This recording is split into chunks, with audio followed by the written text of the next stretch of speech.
Listo, Mario. Bueno. ¿Arrancá nomás? ¿Sí? ¿Ya estamos? Sí.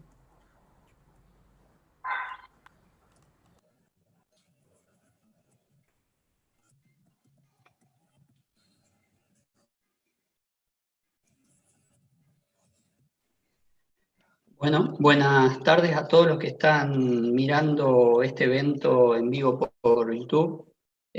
Nuestro segundo día en las novenas jornadas de robótica experimental. Y hoy, en nuestra primera charla, tenemos a Sergio Palay de Ceibal, de Uruguay. El título de la charla es Estrategias para enseñar Scratch. Bueno, bienvenido Sergio a este evento.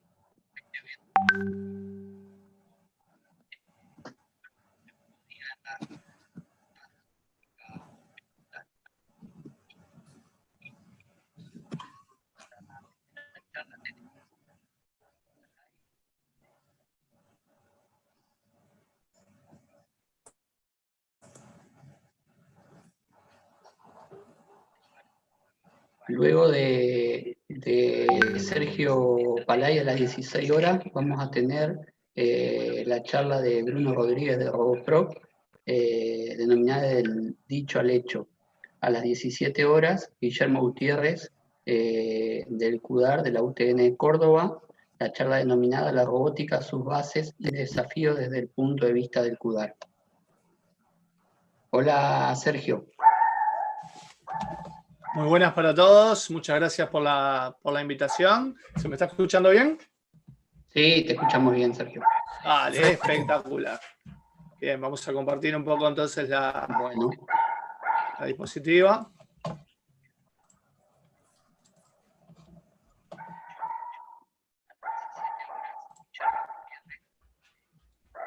El CUDAR de la...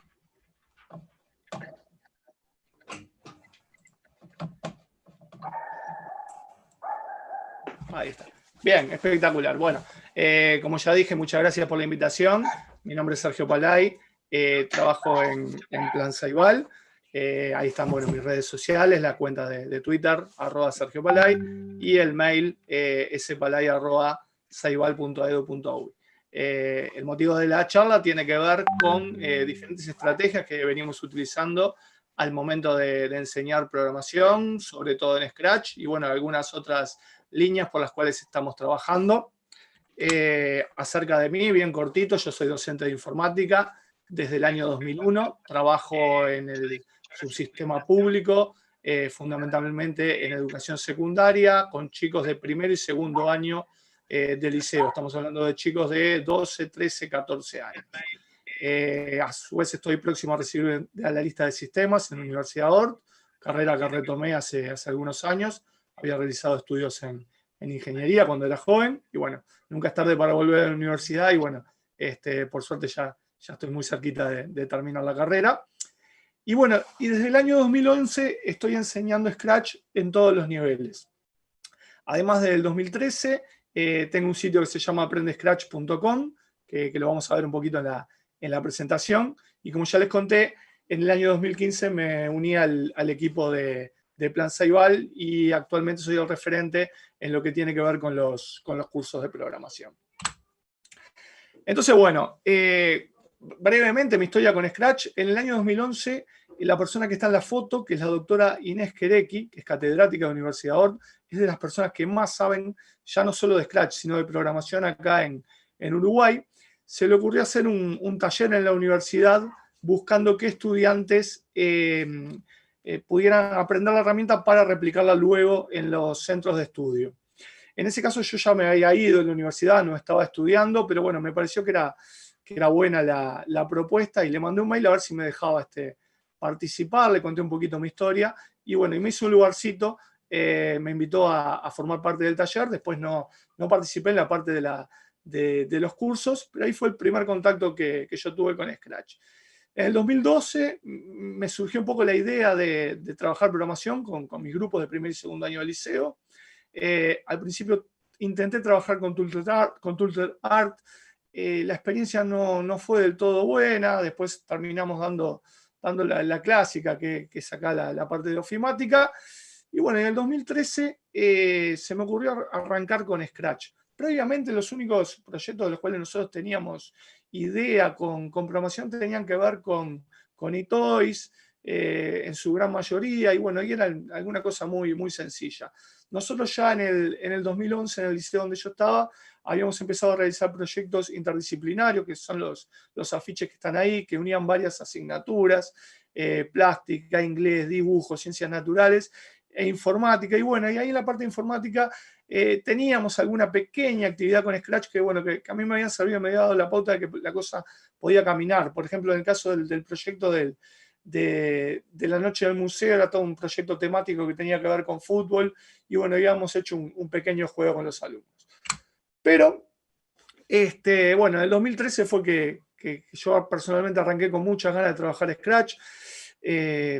¿Por qué? Porque, bueno, cuenta con una interfaz amigable, el alumno siempre ve lo que está haciendo, eso le da una ventaja sobre todo al momento de empezar. El hecho de trabajar con bloques minimiza un poco lo que tiene que ver con los errores a la hora de escribir código, y sobre todo porque podíamos bajar una versión de escritorio que funcionaba en las máquinas que nosotros teníamos en Plan Ceibal con Linux, también funcionaba en máquinas de Windows, y también podíamos llegar a trabajarlo online. Entonces, en base a eso, fue que, bueno, me decidí a comenzar a trabajar de a poquito con los alumnos de primer y segundo año del liceo con Scratch.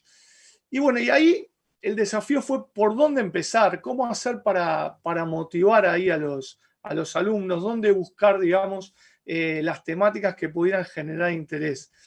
Entonces, bueno, nada, un poquito también por suerte apareció un evento en el año 2013 que se llamó Squigland, que lo que hacía era nuclear diferentes experiencias de tecnología. Y bueno, y en mi caso yo postulé para darle una charla de Scratch, y postulé bastante atrevido porque la verdad tenía alguna pequeñita idea, pero no tenía muchos ejemplos. Entonces tuve la necesidad de salir rápido a generar contenido para poder dar esa charla. Y cuando uno no tiene la experiencia, a veces piensa que cuando tiene que dar un taller de 2, 3 horas, genera mucho más contenido del que realmente va a utilizar. Entonces, bueno, a mí se me ocurrió trabajar la temática de cuentos infantiles, y bueno, y empecé a generar 6, 8 ejemplos de cuentos clásicos: Caperucita, Pinocho, Alicia en el País de las Maravillas, Peter Pan. Y bueno, y con quién los tenía que probar, los iba probando en clase previo con mis alumnos. Entonces, bueno, empezamos a trabajar ese tipo de contenidos, y bueno, y nos presentamos, yo fui con otros compañeros, una delegación de chicos a ese evento con un taller que se llamaba Enseñar a programar videojuegos y cuentos infantiles. Surgió algo interesante, fuimos el primer día, tuvimos muy poquita gente conectada, muy poca gente presencial. Eran 4 o 5 personas que participaron del taller, había que ir al otro día, y bueno, un domingo de mañana, fuimos hasta allá, eran 40 kilómetros, casi no hubo gente, pero bueno, siempre está bueno seguir participando de los eventos, y ese domingo también volvimos a ir al mismo lugar, y no sé, llovía, pasó algo extraño, los otros talleres no estaban, y bueno, y tuvimos más de 50 chicos trabajando con nosotros en esa propuesta. Incluso había 20 chicos que eran de Río Grande do Sul, que bueno, que hablaban en portugués, que venían bastante avanzados, que se colgaron pila con eso. Y bueno, y a mí en particular, y a otro maestro que también se había colgado bastante con el tema, nos dio la pauta de que podía servir, de que podía caminar la cosa. Y en base a eso volvimos a nuestros diferentes centros y empezamos a trabajar. Y a veces, viste, uno en el momento que trabaja con alumnos, tiene la suerte de que se topa con un alumno especial. O sea, es como si vos fueras un entrenador de fútbol y recién estás arrancando, tenés la suerte de que justo estás jugando con un crack. A mí me pasó eso. Me pasó de que en mi clase, cuando yo estaba dando clase con chicos de primer año, apareció un botija que no era alumno mío, que era de segundo año, y que cuando vio una propuesta en el pizarrón dijo, bueno, puedo hacer eso, lo trabajo con mi papá, a mí me gusta. Y a veces, viste, cuando vos estás medio apurado en la dinámica de las clases y el recreo, y querés levantar tus cosas, irte a otro salón y decir, este gurí que me viene a hablar acá y me pesadió una vez, me pesadió 2 veces. La tercera vez que vino el chiquilín le digo, bueno, a ver, tráeme un proyecto mañana, pasado, ¿cuándo me puedes traer un proyecto? Me dijo, en 2 días tenemos un bosquejo. Digo, bueno, a ver qué pasa. Y bueno, la verdad que sí, el chiquilín andaba muy bien. Hicimos un juego de preguntas y respuestas que tenía que ver con un programa de la tele que se llamaba Salven el Millón. Y bueno, y eso nos abrió un montón de puertas, nos presentamos a lo que fue el Scratch Day, nos contactamos con otro profesor que trabajaba Arduino. Nosotros en ese momento ni idea teníamos de lo que era Arduino, entonces él hizo toda una maqueta en el S4A, y presentamos el proyecto de forma conjunta, y bueno, y eso nos posibilitó seguir participando de otros eventos y ya tener un equipo de programación y de robótica en el centro. Cuando otros compañeros vieron como el chiquilín empezaba a participar, empezaba a tomar cierta notoriedad, se unió con nosotros. Entonces, bueno, armamos también toda una serie, un proyecto que tenía que ver con cómo enseñarle videojuegos, a desarrollar videojuegos a los chicos. Participamos de un evento que es el que está ahí en imagen, que es la Feria Nacional de Proyectos, que fue en el auditorio del Sodre, que vino Michelle Resnick a trabajar con nosotros, y bueno, y eso nos dio mucho impulso. Entonces ahí le dimos para adelante, dijimos, bueno, vamos a trabajar curricularmente en todas las clases que tengamos con Scratch, y bueno, y se armó toda una serie de ejercicios, de infraestructura que tenían que ver sobre la metodología de cómo empezar a trabajar. Y bueno, decidimos arrancar con los juegos clásicos, con el Pong, con el Arkanoid, con el Space Invader. Yo compré un libro que es el que está ahí en pantalla, es 1000 videojuegos que uno tiene que jugar antes de morir, que son juegos que hablaban de la década del 80, del 90, empezábamos a leerlo, trabajábamos en clase, veíamos cómo eran las características, buscábamos si había alguna versión retro en internet, le pasábamos a los padres, a los alumnos que se llevaron a la casa imágenes como esa que está en pantalla, donde aparecían diferentes personajes de los juegos, para que ellos dijeran, bueno, a ver en tu casa cuántos de estos personajes conocen. Entonces también nos pasó algo interesante, que de acuerdo a la persona por la cual se le consultaba, eran diferentes los personajes que iban reconociendo. La gente de los 70, de los 80, te hablaba de Pac-Man, de Donkey Kong, de Mario, de juegos un poquito más antiguos. Lo del 90 ya estaba más colgado con todo lo que tenía que ver Sega, Nintendo, toda la parte de Sonic, toda la parte de Zelda, y bueno, y eso nos permitía generar un vínculo, que los padres supieran lo que estaban haciendo los chicos, algunos vinieron a colaborar, y bueno, y también mantener el interés del alumno. Y lo que siempre decíamos era, bueno, ¿vieron este juego que fue un éxito allá en los 80? Bueno, no es tan complicado de hacer. Con alguna variante van a ver que lo podemos construir. Entonces, bueno, ahí estuvimos, 2013, 2014, empezamos a trabajar ya curricular, toda la parte de Scratch con los chicos del liceo, empezamos a recorrer diferentes caminos, ya nos hicimos un poquito más conocidos, empezamos a participar de ferias, de eventos, fuimos a las Olimpiadas de Programación, entramos terceros, y a mí en lo personal, Plan Ceibal me empezó a invitar para ir a dar talleres a diferentes partes del país, tanto a chicos como a docentes, y en un momento surgió la idea de que todo el contenido que veníamos haciendo, a ver si lo podíamos nuclear en un sitio. Y entonces ahí lanzamos Aprende Scratch. Aprende Scratch es un sitio que hoy por hoy está activo, que yo la verdad el nivel de cariño que le doy no es el que debería, o sea, no estoy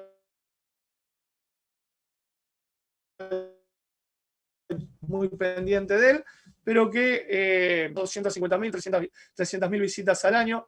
En él van a encontrar muchos videotutoriales desde cero, de vos prendés abrís el programa en formato video, van a encontrar también guías paso a paso. Las guías son sumamente descargadas, ahí en pantalla, no sé si se llega a ver, pero dice, bueno, el año pasado tuvieron 150.000 descargas las guías.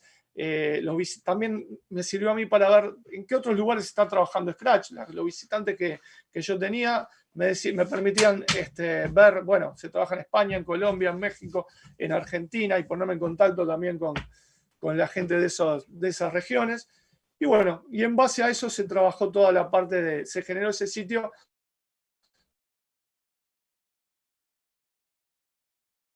donde hasta el día de hoy pueden encontrar contenido. Es una guía, la guía es una guía paso a paso. Podríamos imprimir todas las guías, se armó una especie de librito. Lo ideal no es siempre repartirle la guía al alumno y que el alumno agache la cabeza y se ponga a hacer el contenido, el juego, sino que básicamente lo que debería hacer es tener el profesor, el docente como apoyo para cuando va planteando la clase, la actividad. Además de lo que son las guías, apareció también un contenido en video en un canal de YouTube, en donde también empezamos a subir una serie de tutoriales. En ese caso yo ya estaba trabajando por mi cuenta porque los chicos habían comentarios que iban surgiendo, servían como para seguir generando contenido. Hoy por hoy el canal, que es mi canal personal, ya cuenta con unas 3 millones de reproducciones al momento. El año pasado lo moneticé como para desquitar un poco algunos gastos en Twitch, en cámara, en micrófono y ese tipo de cosas. Y cuenta con otro tipo de contenidos, también siempre relacionados con la programación, que están absolutamente disponibles, todo el mundo los puede utilizar. Scratch, App Inventor, JavaScript y bueno, y algunas otras cositas. Y bueno, luego de ese entorno, en el 2015, yo tuve la suerte de unirme al equipo de Ceibal. Y para mí personalmente, yo soy muy futbolero, me gusta mucho hacer las comparaciones. Unirme a Ceibal fue como jugar en un grande. Fue una caja de amplificación enorme porque me permitía ya no dar una charlita, un evento puntual, sino que salir a recorrer el país, dar talleres y estar en contacto con los diferentes proyectos que había. Que eran muchos más proyectos de los que uno se imaginaba. Ese 2015 lo que fue programación acá en Uruguay explotó.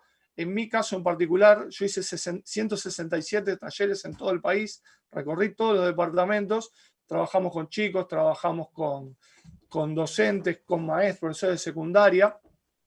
Y bueno, y eso permitió de alguna manera desarrollar armar toda una pequeña infraestructura que después a los años siguientes la pudimos capitalizar. Entonces, bueno, ¿de qué tratan los talleres de programación que nosotros brindamos? Son talleres que son a medida. Hay talleres que están pensados para los alumnos o hay talleres que están pensados para docentes y hay talleres para que interactúen docentes con alumnos. Lo importante siempre es planificar bien a quién va dirigida la actividad. En el caso de los docentes, se busca que aprendan la herramienta, pero también que sepan cómo transmitirla. Cuáles son las prácticas que estaría bueno que replicaran, sobre todo cuando están empezando a trabajar. Las propuestas obviamente siempre van adecuadas a la edad y al nivel de los alumnos. Ahora en las próximas diapos vamos a ver qué tipo de propuesta podemos hacer. Y bueno, a ver Joaquín, si podés salir un poquito, si no, ahí está. Bien. No, si no es imposible. Y bueno, las modalidades, yo particularmente me gusta mucho trabajar presencial, por lo menos ir al centro una vez, porque si no, vos cuando vas al centro te nutrís de la realidad del centro. O sea, uno si estás saliendo por videoconferencia, sí, está bueno porque te están viendo los chicos, pero vos no sabés cómo es que se manejan, que se relacionan entre sí, que el maestro se maneja en la clase, lo mismo el profesor. Siempre está bueno conocerlo. Además, hay una cosa que a mí me encanta, que las distancias, a ver, yo he ido a Artigas, de Montevideo a Artigas, que son 8 horas de viaje, más de 600 kilómetros, casi 600 kilómetros.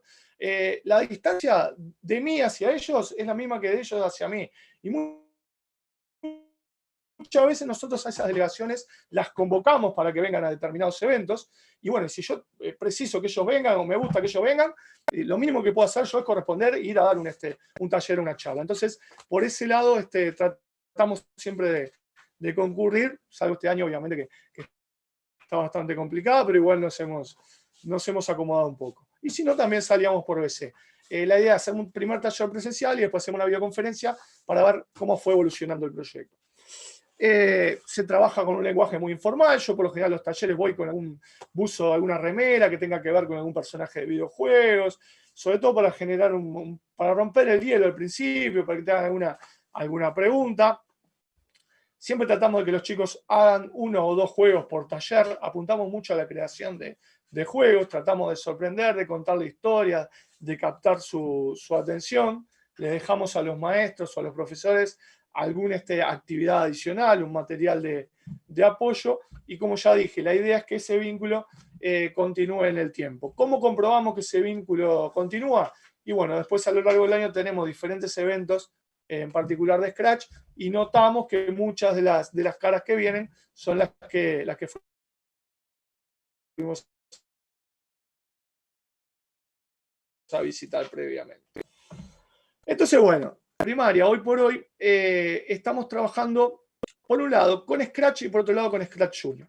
A nivel de Scratch, nosotros trabajamos con alumnos de tercer año en adelante, con algunas excepciones. Ya este año empezamos a trabajar con chicos del segundo año. Estamos hablando de chicos de 7, 8, 9 años.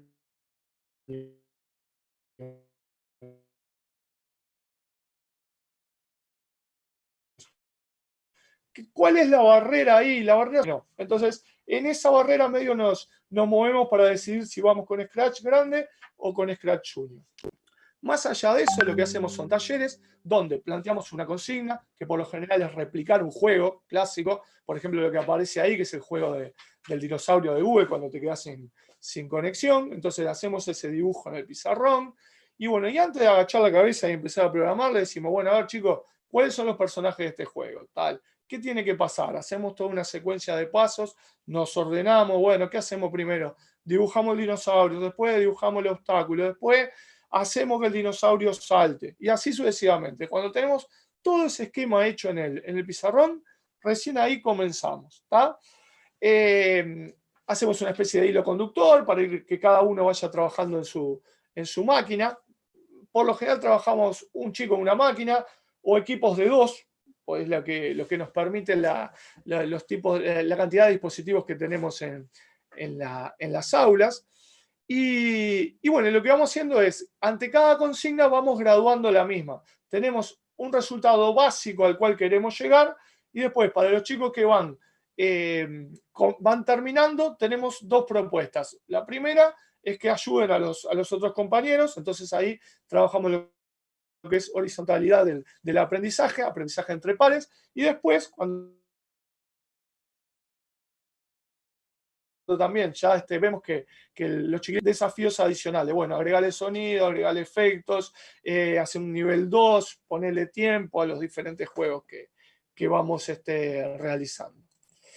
A la hora de evaluar eso, cuando evaluamos los talleres o evaluamos las jornadas conjuntamente con los maestros, bueno, podemos trabajar con rúbricas, podemos trabajar con autoevaluaciones. Lo que aparece en pantalla es una rúbrica que nosotros utilizamos, por ejemplo, ahora para evaluar los proyectos que nos vienen de Olimpiada, o podemos hacer que tenemos un sistema en el cual los propios chiquilines van dando like a diferentes proyectos. Le decimos, bueno, le damos una tarjetita con el simbolito del like, repartimos 5 para cada chico, decimos, bueno, vos podés otorgar hasta 5 likes, y bueno, ponemos también alguna serie de limitaciones para que también no vayan todos al mismo proyecto. Bueno, vos pensando en la parte de diseño tenés que dar 5 likes, vos pensando en la jugabilidad podés dar hasta 5 me gusta. Por ese lado, con los chicos de primaria. Esto que aparece acá viene a ser nuestro caballito de batalla cuando nos enfrentamos a chiquilines, que es la que también tienen miedo de utilizar la herramienta. Está en la versión 1.4, lo saqué ahí del baúl de los recuerdos. Realmente ya hace tanto que hacemos este mismo juego que yo ya no sé si lo inventé yo, lo copié o no tengo ni idea el derecho de autor de dónde salió, pero básicamente lo que hacemos es que dibujen una línea, le hacemos tener un jugador, que es el jugador rojo, y hacemos que aprenda a moverse, a tomar control del teclado. Entonces le pregunta, bueno, este personaje, ¿con qué teclas les parece que se puede mover? Los chiquilines te dicen con la flechita, el que es medio gamer te dice WASD. Sí, bueno, bárbaro, entonces nuestra consigna es que nuestro personaje pueda hacer el camino. ¿Cómo debe ser el camino? Algunos te dice chiquito, otro dice grande, vos le decís, bueno, si fuera muy chiquito, la consigna del juego es que si se va al camino tiene que volver a empezar. Entonces, si el camino es pequeño, el juego va a ser muy difícil. Ahí trabajamos conceptos de jugabilidad. le decimos, bueno, y cuando todo juego siempre tiene que tener un final. Entonces le ponemos ahí un puntito amarillo y le decimos, bueno, cuando toca el sector amarillo, tenemos que decir que ganamos. Tiene que aparecer un cartel o un sonido o algo que indique que se ganó. Con ese juego por lo general arrancamos, le vamos poniendo variantes, después cambiamos el circulito por un auto, podemos llegar a poner enemigos, he visto chiquilines que hacen 2 caminitos y juegan 2 players uno contra otro. Ese tipo de cosas van evolucionando. Y bueno, la idea es, esa imagen tiene que ver con cómo también trabajamos, con lo descontracturado que trabajamos. Chicos que a veces están en el aula, en un espacio, en un costado, yo voy hasta ellos, están sentados en una alfombra, me van mostrando las cosas, vamos intercambiando, y siempre también partimos de que el alumno es el que pone las reglas del juego, nosotros orientamos. Nosotros damos una consigna, pero yo siempre le digo, bueno, ¿qué querés que pase en el juego? Porque el juego lo está desarrollando vos. Vos sos el que marcás lo que son las reglas del juego que está desarrollando. Entonces, hacemos eso con los alumnos y también, para lograr de que el trabajo en programación crezca, tenemos que en algún momento capacitar a los maestros. Entonces, ¿cómo capacitamos a los maestros? Bueno, hacemos talleres, ahí está Mario y está Alicia, con las cuales nos hemos embarcado también en talleres que a veces son masivos, que metemos 100, 120 personas, trabajantes tipo de ejemplo. Y como apoyo empezamos a implementar unas cosas que son los cursos MOOC dentro de la plataforma CREA. Nuestros cursos MOOC son cursos puntuales que lo que hacen es enseñar a utilizar una determinada tecnología con videos que intentamos sean lo más amigables posible, videos cortos de 4 o 5 minutos cada uno, cursos divididos por unidad, donde al final de cada unidad le pedimos al maestro o al profesor que haga una pequeña entrega para tener nosotros la tranquilidad de que está utilizando la herramienta, que no está simplemente dándole play al video y contestando un cuestionario que después al final se lo dejamos contestar 4 o 5 veces, entonces al final por descarte va pasando. Yo preciso, acá yo siempre tengo pila de discusiones porque claro, el hacer tareas genera un esfuerzo de uno a la hora de corregirlas. Pero yo prefiero eso que el automatismo desde el punto de vista que necesito que la persona trabaje en la herramienta, sea Scratch, sea Java, sea lo que sea. A mí me sirve mucho más ver proyectos que andar viendo, bueno, sí, en este cuestionario de 10 preguntas contestó 6. Por más pienso que le ponga las preguntas, siempre me parece que el elaborar es mucho más valioso. Y bueno, tenemos esos cursos MOOC que están disponibles todo el año, donde los maestros se pueden unir, que arrancan algunos en niveles básicos, este era un curso de animaciones, y que cuando lo hacemos lo pensamos, los videos, para que los maestros también lo puedan replicar en clase. Hacemos ejercicios que pensamos, bueno, este debería ser el ejercicio con el que el maestro debería arrancar. Porque si vos enseñás algo y después se complica mucho a la hora de llevarlo al aula, como que estamos perdiendo un poco el foco. Entonces, tiene ese nivel de, nosotros siempre decimos el nivel de cariño necesario como para que el contenido que generamos sea aplicable. Allá por el 2017 agarramos Scratch Junior. Y agarramos Scratch Junior porque una parte de nuestros chicos de inicial, de 5 años, primero, segundo y hasta tercero en ese momento, tenían tablets.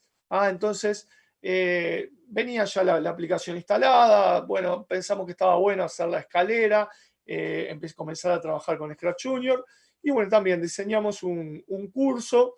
Empezamos haciendo únicamente animaciones, después aprendimos a hacer juegos, lo cual no es tan común, pero ahí le encontramos la vuelta para lograr armar algunos jueguitos en Scratch Junior, y estamos trabajando con varias escuelas. Ahí el principal problema a la hora de trabajar con Scratch Junior es el tema de trasladar lo que el alumno hace, de guardarse el archivo, básicamente. Si bien en las últimas versiones tienen una forma de pasarlo por mail, después cuando vos lo levantás no siempre funciona y eso nos generó alguna dificultad.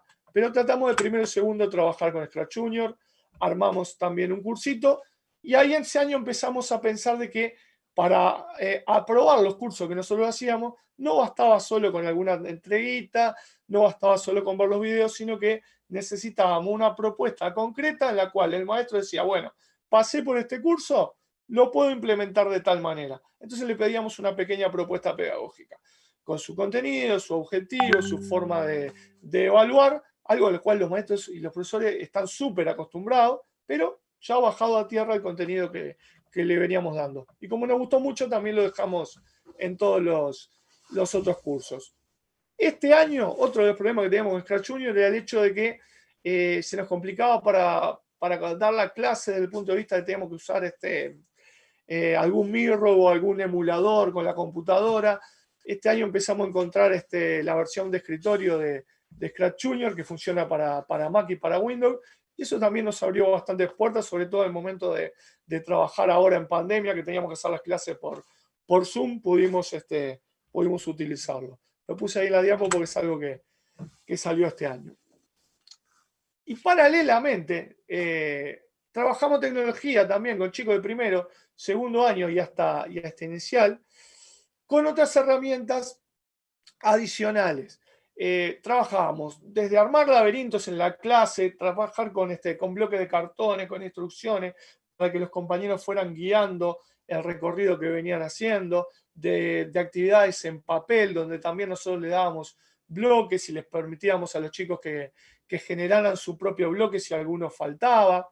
Empezamos a utilizar otras herramientas online, Code.org, Livebot, esta otra de Disney que está ahí de grandes héroes. Este año en época de pandemia armamos 12 videos en YouTube, una serie de videos en YouTube de recursos educativos que yo hago con uno de mis hijos, acerca de ese tipo de herramientas para trabajar con chicos de primer y segundo año. Y bueno, y nosotros del otro lado lo que hacíamos era contestar los comentarios del canal, siempre poner el mail e ir trabajando, contestando dudas y trabajando, planificando actividades. Ahí lo que pasa es cuando vos publicás ese tipo de video, siempre aparecen 3, 4, 5 maestros que se enganchan con esa propuesta y te dicen, bueno, me pareció bárbaro el video, pero no sé por dónde arrancar. Y bueno, y ahí es donde nosotros desde el Plan Ceibal nos apoyamos para darle ese primer puntapié inicial. Y bueno, y todo ese universo que estábamos metidos, allá por el 2018, 2017-2018, apareció todo el tema de la corriente de pensamiento computacional. Entonces, bueno, también desde Ceibal nos unimos a toda la corriente de pensamiento computacional, toda la metodología de Janet Wing, las 4 etapas, descomposición, abstracción, patrones y algoritmos, y la parte de algoritmo la vinculamos con Scratch. Entonces, ¿qué nos sumó a nosotros la parte de pensamiento computacional? Y trabajar ya más en problemas más concretos, plantear un problema que tenía que ver con algo que estaba pasando en el centro o con una actividad determinada. Y papá, ¿qué pasó con empezar Arbián? a prototipar en Scratch, empezar a buscar los tipos de soluciones. Entonces, bueno, también hoy por hoy acá en Uruguay se está trabajando mucho el proyecto de pensamiento computacional y tiene un componente fuerte en lo que tiene que ver con las animaciones en Scratch. Y por ahí veníamos en escuela. A nivel de educación media también lanzamos una serie de cursos para los alumnos, cursos online de Scratch básico, orientado a las animaciones, donde les enseñamos, bueno, colocar personajes, cambiar fondo, trabajar con sonido, y bueno, y manejar variables. Después trabajamos también toda la parte de videojuegos clásicos. Y empezamos a recibir algunos contenidos ya a medida. El profesor de química lo usaba para hacer un memoria, el profesor de biología para hacer un juego que estaba relacionado con la salud, la gente de español trabajaba, eso es un juego que tiene que ver con Emilia Salva la Tierra, que es un libro de texto que se utiliza acá, profesor de historia, hacía recorridos virtuales, todo eso nosotros íbamos recibiendo esas ideas, los chicos nos iban mandando los proyectos, nosotros un poquito los tutoriábamos. Paralelamente, en el año tenemos diferentes eventos. El Scratch Day, que es nuestro evento madre, donde, bueno, es un día donde nos dedicamos a trabajar en Scratch. Entonces hacemos juegos, no son competencias, son actividades, donde los chicos de una mesa van y ayudan a los de otro, exposiciones, exponen su trabajo. Es, a diferencia de otro tipo de actividades de Ceibal, eso es simplemente una muestra temática que tiene que ver con Scratch. Y obviamente empezamos a trabajar en lo que tiene que ver con la Olimpiada de Programación. La Olimpiada de Programación que se hace desde el año 2014, que tiene diferentes, bueno, programación es una de esas etapas, después tenemos toda la parte de robótica y el FLL. Entonces en programación trabajamos con 3 categorías: Scratch Junior, que tiene que ver con alguna animación; Scratch para chiquitos, para chicos de escuela, que bueno, ahí hacemos animación de esos juegos; y Scratch para chicos de educación media. En ese caso también se le da, un desafío, 2 horas, 2 horas y media de tiempo, se les hace que vengan disfrazados, nosotros también trabajamos, nos disfrazamos, hay un grupo de jurados que evalúa, y bueno, y salen los ganados. Paralelamente a todo esto de Scratch, empezamos a ver cosas dispositivos que conversaban con Scratch, y empezamos a investigarlo, y ahí apareció Microbit. Más allá de que Microbit está, la parte de programación está muy direccionada a lo que tiene que ver con MyCode, por lo menos nosotros, nos dimos cuenta que a partir de la versión 3.0 de Scratch era posible, y en la 2 también, si hacías alguna magia, era posible trabajar con la placa controlar a algunos de los personajes que nosotros estábamos trabajando en la animación. Y eso nos permitió, la placa, ¿qué nos dejaba hacer?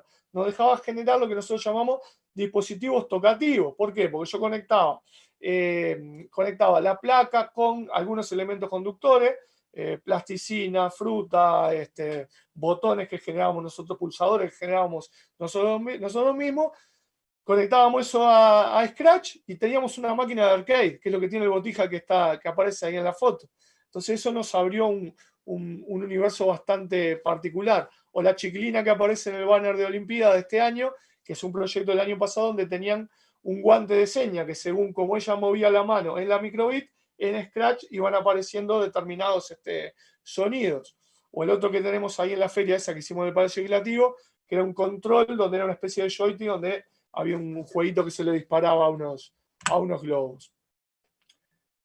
Un poquito más abajo, si no usábamos Microbit, usábamos Makey Makey. La Makey Makey, una interfaz a la cual yo conecto a la computadora y después la conecto con materiales conductores, plasticina, fruta, vasito de agua, papel, aluminio, grafo, y nos permitía, bueno, que ya el juego salía de la pantalla, que los chiquilines venían, interactuaban de otra manera. Eso lo usábamos mucho en lo que tiene que ver con exposiciones.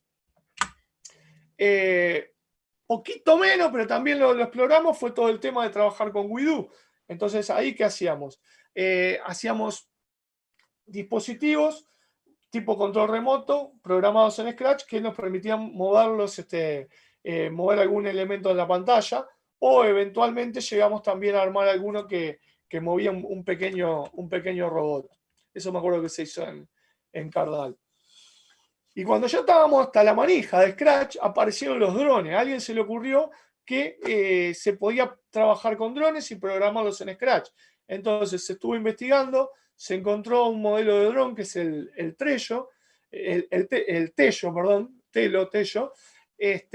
tiene una extensión para Scratch donde se puede programar el vuelo. Y entonces ahí se hizo toda una competencia de drones donde se le da al alumno un plano de una pista, y lo que se les pide es que analicen el plano y hagan la programación para que el dron atraviese por los diferentes obstáculos. Sumamente divertido, muy interesante. Hace 2 años que lo venimos realizando, pero este año esa competencia era imposible realizar por la pandemia. Entonces dimos un paso diferente y les pedimos a los chicos que armaran su pista en el centro, que nos mostraran un video cómo volaba el dron y que obviamente nos pasara los códigos de cómo hacía para desarrollar ese vuelo. Y bueno, eso más o menos lo que hicimos con Scratch. Scratch a nosotros nos ha dado un resultado enorme en todas las edades. Después ya cuando vamos a trabajar en bachillerato y queremos trabajar que no es el fuerte Plaza Igual porque no tenemos una asignatura de informática de referencia, entonces son lugares particulares que son UTUs de informática, donde a veces vamos a dar algún taller de programación a otro nivel, en Java, JavaScript o algún otro lenguaje. A veces también agarramos Scratch para hacer las primeras clases y, bueno, ver estructura de control, variable, alguna cosita más. Allá por el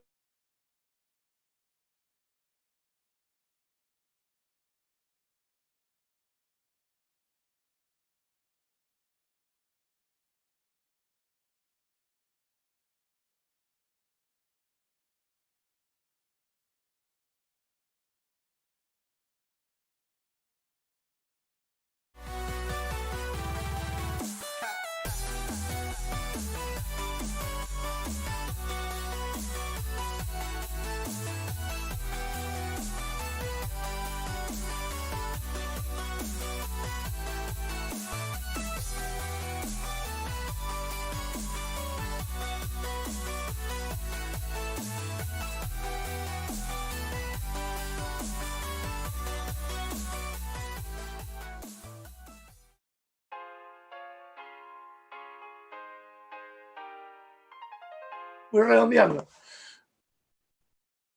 Tranqui.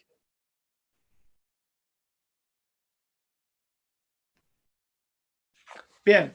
Y bueno, nada, en toda esta aventura, prueba y error, algunas con más fundamento, otras, bueno, ensayando, fuimos probando con diferentes líneas de trabajo. Trabajamos con JavaScript, nos funcionó bien con chicos de primer y segundo año de liceo, fue todo un desafío capacitar a los docentes. Nos topamos también con PCInt, pseudocódigo, programación por pseudocódigo, también nos pareció muy valioso, lo venimos desarrollando. A veces hacemos algún proyecto puntual en Tinker, tenemos programar.ar, Código siempre como apoyo de las diferentes actividades. Y hemos encontrado también una serie de entornos que han llegado a nosotros y que hemos trabajado en proyectos puntuales. ¿Cómo llegamos a esos entornos?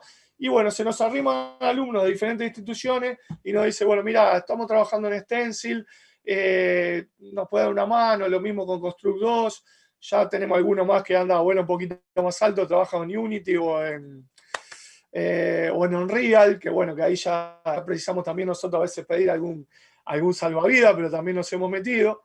GameMaker es una cosa que nos gustaba mucho, pero bueno, el hecho de que fuera para Windows nos limitó un poco.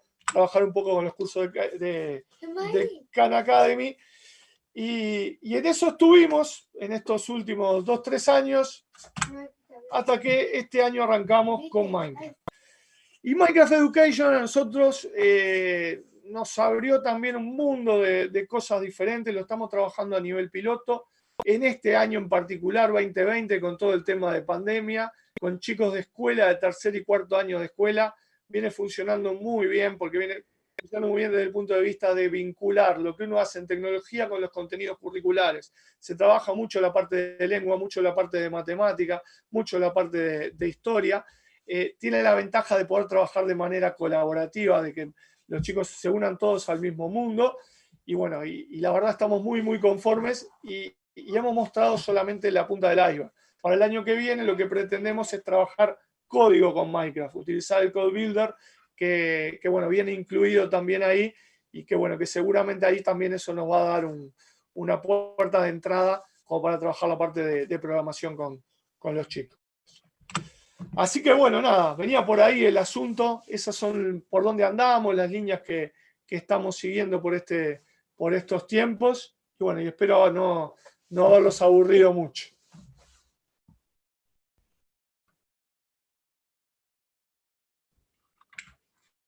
Sí, en el caso del editor de código, bueno, primero que nada nosotros trabajamos con la versión educativa de Minecraft, lo cual la diferencia entre lo que es la versión clásica y la versión educativa de Minecraft tiene que ver desde el punto de vista de su implementación.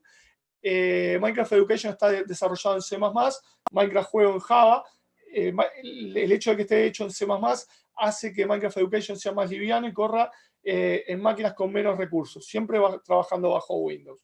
Más allá de eso, además agrega toda una serie de bibliotecas, biomas y recursos, y entre los recursos que agrega Minecraft Education está el editor de código. El editor de código es un motor que es obviamente es un entorno de bloque que lo que hace vos es programás un determinado comando. Entonces yo lo que hago, por ejemplo, es, bueno, me hago una rutina que sea construir pared. ¿tá? Entonces, mediante un repetir, voy colocando un ladrillo determinada cantidad de veces, después ando jugando también con la posición para poder subir. Acá estamos trabajando en 3D, y de esa forma, una vez que yo terminé de armar mi rutina, yo estoy en la parte del juego, básicamente, aprieto la T para poner la línea de comando y le pongo construir pared. Y ahí automáticamente armamos la pared. Bueno, si empezamos a trabajar conceptos de modularización, de la misma manera que hice una pared, puedo hacer un castillo. ¿tá? Entonces ahí ya empiezo a trabajar de otra forma. También tenés todo lo que tiene que ver con setear, por ejemplo, aspectos del juego. Entonces vos podés armar un comando que haga llover u otro que haga que sea de día o que sea de noche. Minecraft también, Education, está muy relacionado con todo el tema de mecanismos, con todo el tema de cultivos, entonces también todo ese tipo de cosas también las podés programar. Y bueno, tiene el gancho de Minecraft, el producto. Una cosa que nosotros trabajamos con lo que nos costó fue convencer al maestro de que no era una herramienta tan complicada de utilizar en la clase. ¿Y cómo lo convencimos? Yo les pedí dos cosas. Primero, denme en una semana, porque Minecraft no tiene deshacer. Lo que vos construís por un lado, cuando no sabés, lo destruís por el otro. Y eso te frustra pila. Entonces yo siempre decía, bueno, una semanita, solamente una semanita, agarren a algún chiquilín que le ayude, un sobrino, un hijo, y le van a empezar a encontrar el gustito. Y lo segundo que les aseguré es que ellos no iban a ir a la clase a dar clase de Minecraft.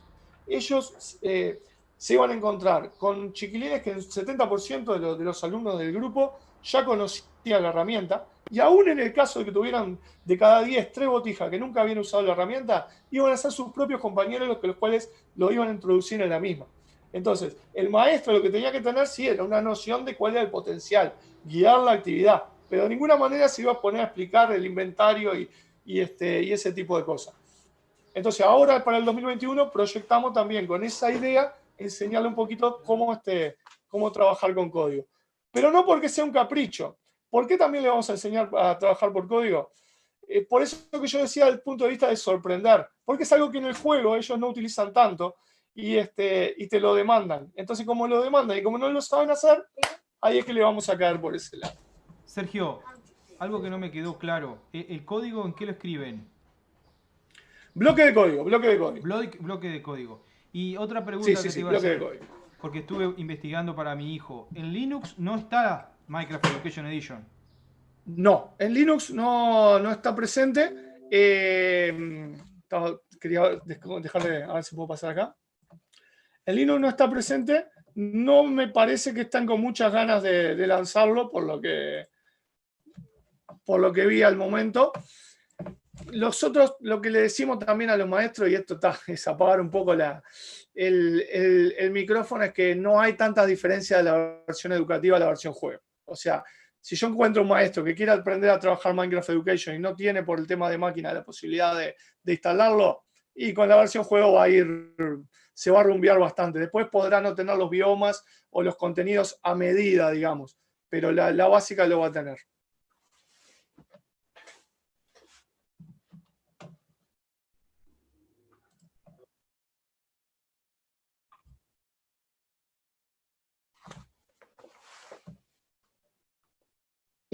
¿Cómo se podían contactar con vos?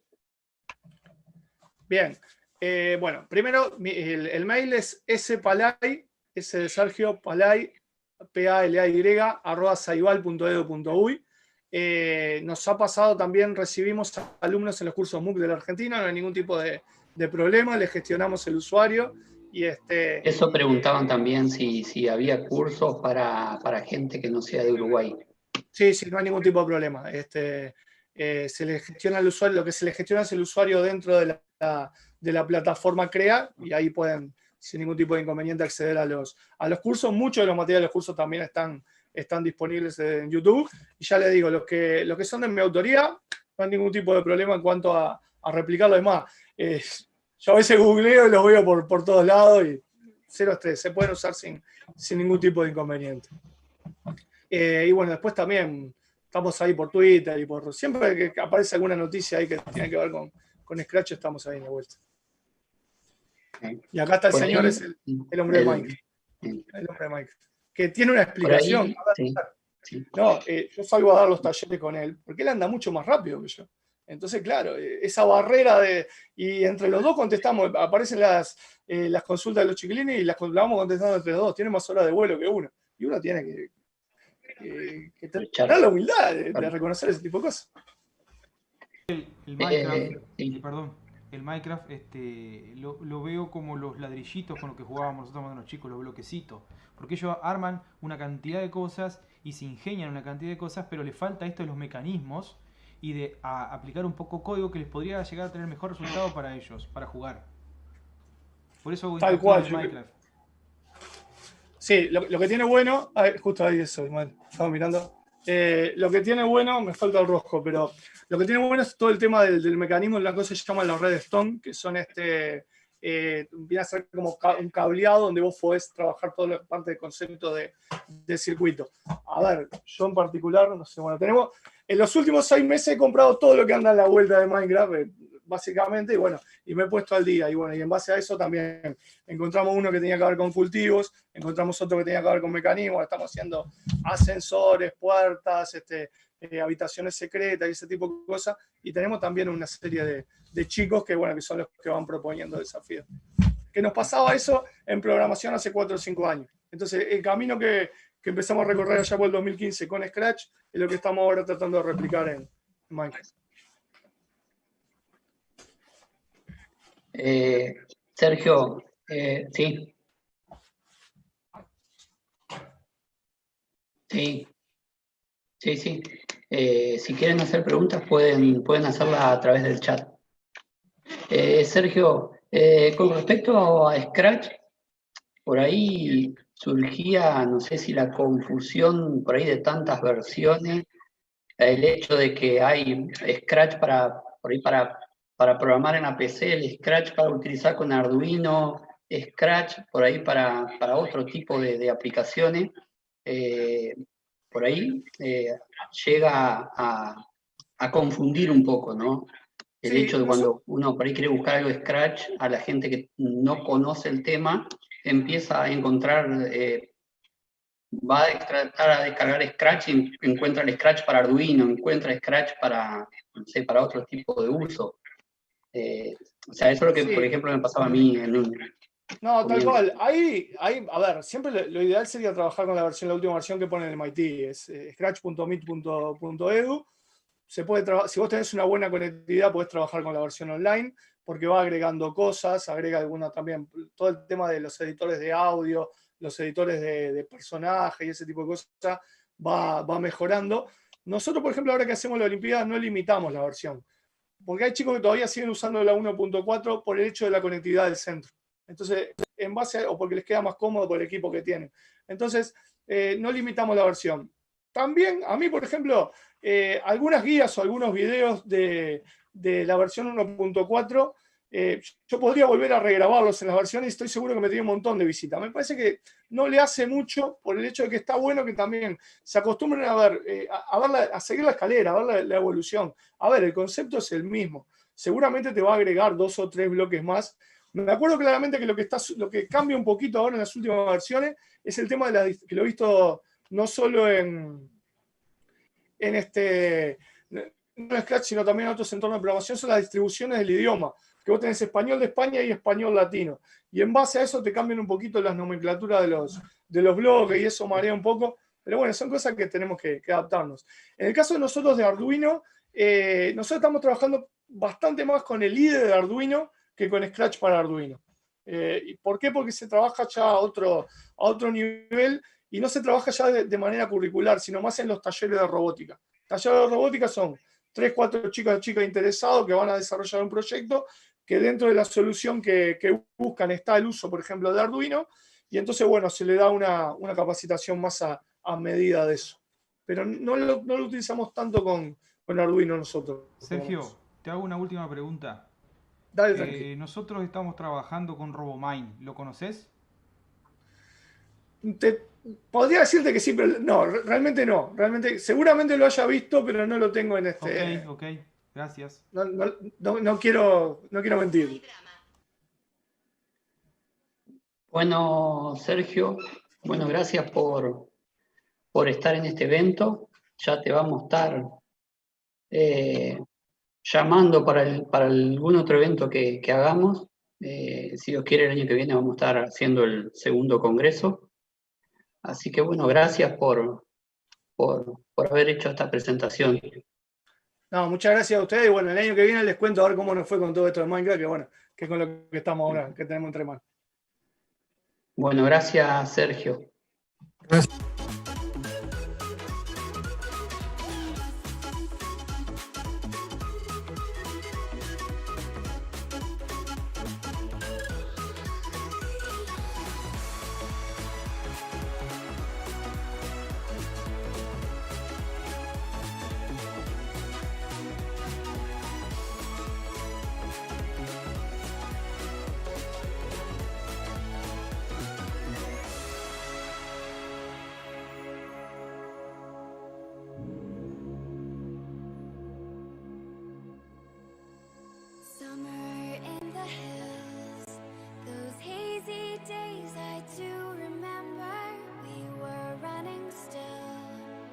the whole world at our feet, watching seasons change. Our roads were lined with adventure, mountains in the way couldn't keep us from the sea. Here we stand, open arms. This is home where we are, ever strong in the world that we made. I still hear you in the breeze, see your shadow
Bueno, vamos a seguir con esta segunda charla en el segundo día de las jornadas de robótica experimental de la UTN Regional Concordia.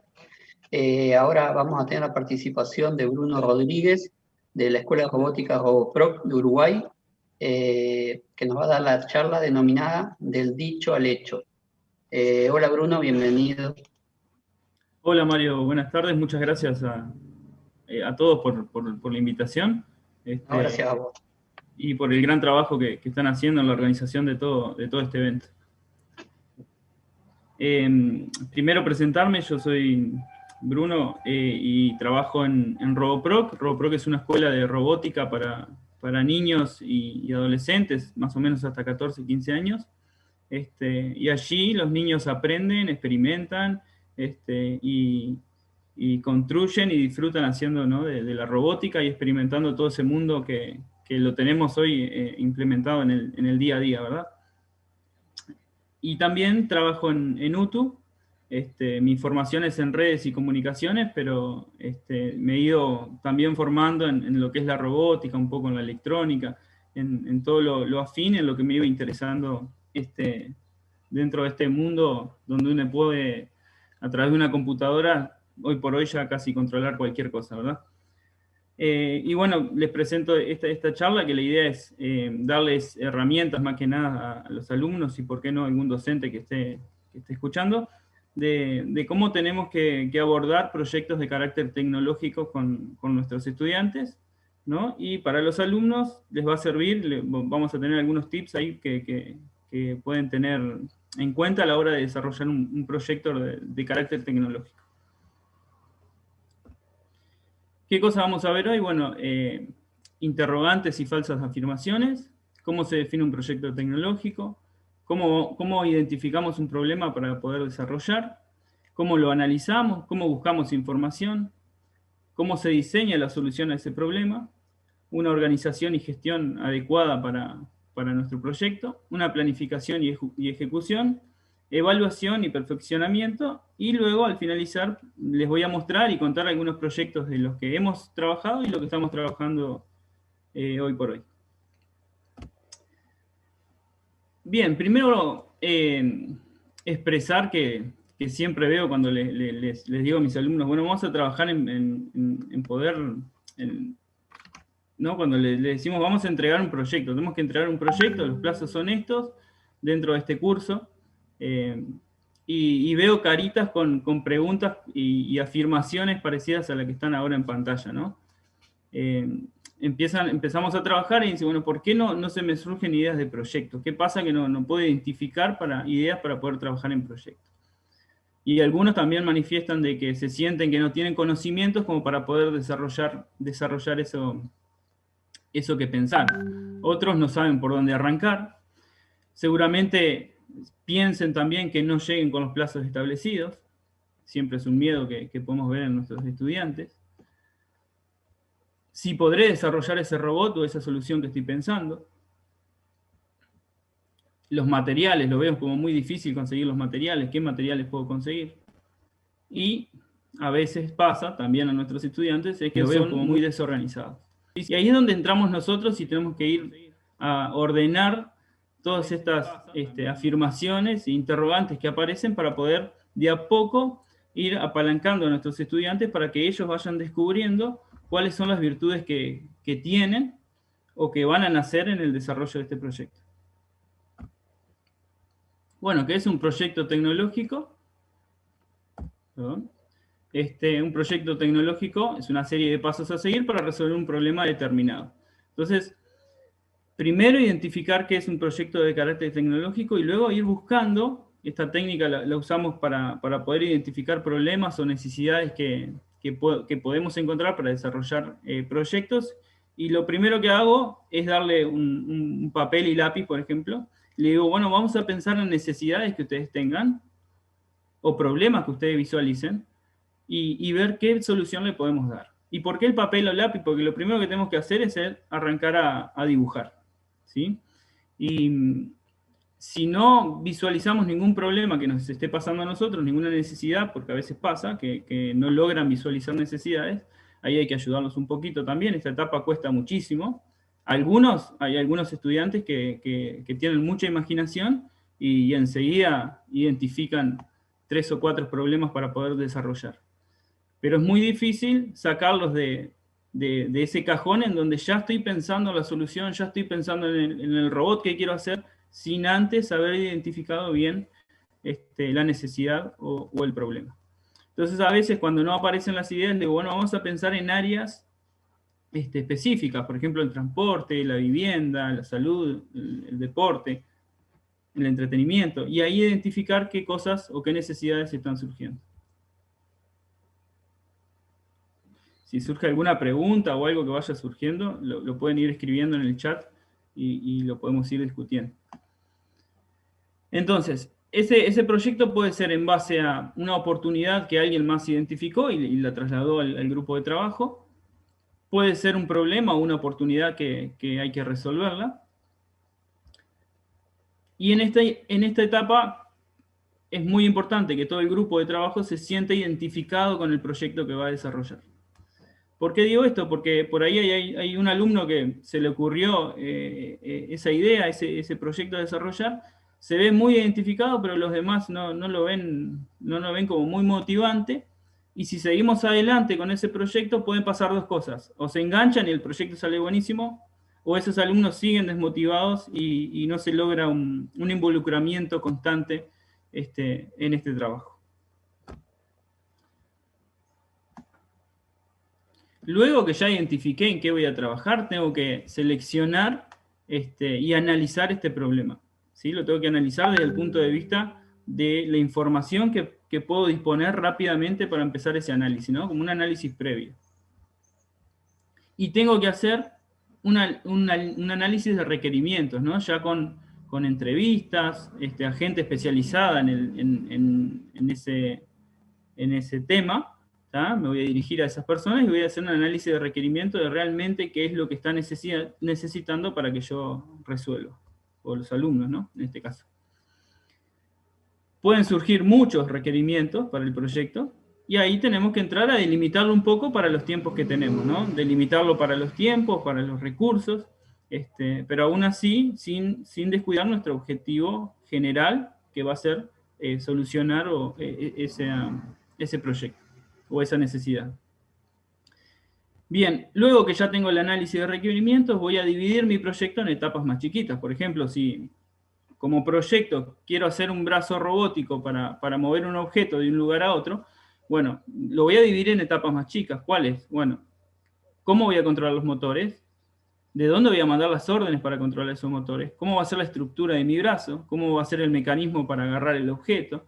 ¿Sí? Entonces, empiezan a surgir varios problemas que voy a tener que ir resolviendo. Dividirlo en problemas más chiquitos va a suceder que nos va a quedar más fácil resolver el gran problema que es ese proyecto. Bien, la búsqueda y selección de información.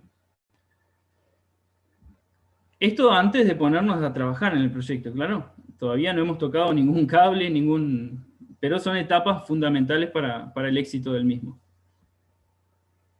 Tengo que buscar si eso que estoy imaginando alguien más no lo solucionó, capaz que ya está solucionado, ¿sí?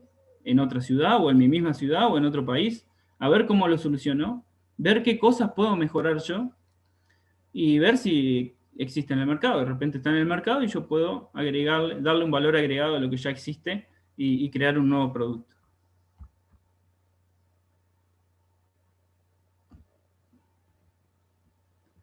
Diseño y solución. Bueno, en esta etapa ya sabemos en qué vamos a trabajar, ya lo delimitamos, ya definimos los objetivos y demás. Bueno, ahora tengo que bajar a tierra las ideas de todos los integrantes del grupo.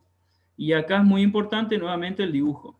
No solamente expresar de forma oral lo que estoy imaginando, que quiero que haga mi robot, sino que tengo que dibujarlo para que todos los integrantes estén trabajando sobre la misma idea. Si no, a veces pasa que yo le transmito algo a mi compañero interpreta otra cosa distinta y estamos trabajando en cosas que son diferentes. Y es importante, cuando estoy dibujando, animarse a imaginar y no limitarse al conocimiento que estoy teniendo en ese momento, porque mi conocimiento con el proyecto, y ese es uno de los grandes objetivos que va a tener este trabajo en proyecto, es que mi conocimiento va a crecer, ¿sí? De acuerdo a los subproblemas que tenga. Si no sé cómo controlar los motores en el ejemplo de hoy, bueno, voy a tener que investigar y aprender cómo controlar los motores que necesito, y voy a aprender sobre tipos de motores, cómo se controlan, cómo funcionan, ¿sí? Entonces mi conocimiento va a crecer. Luego voy a pasar a lo que es la organización y la gestión de mi equipo de trabajo, ¿sí? Y es muy importante que todos trabajen a la par. Dividir las tareas también es importante. Y que todos sepan en qué está trabajando el otro, cómo hizo para hacer esa tarea específica, y que todos trabajen con un esfuerzo constante y parejo. Y ahí yo puse en negrita dos palabras que son la responsabilidad y el compromiso. Si uno de los integrantes del equipo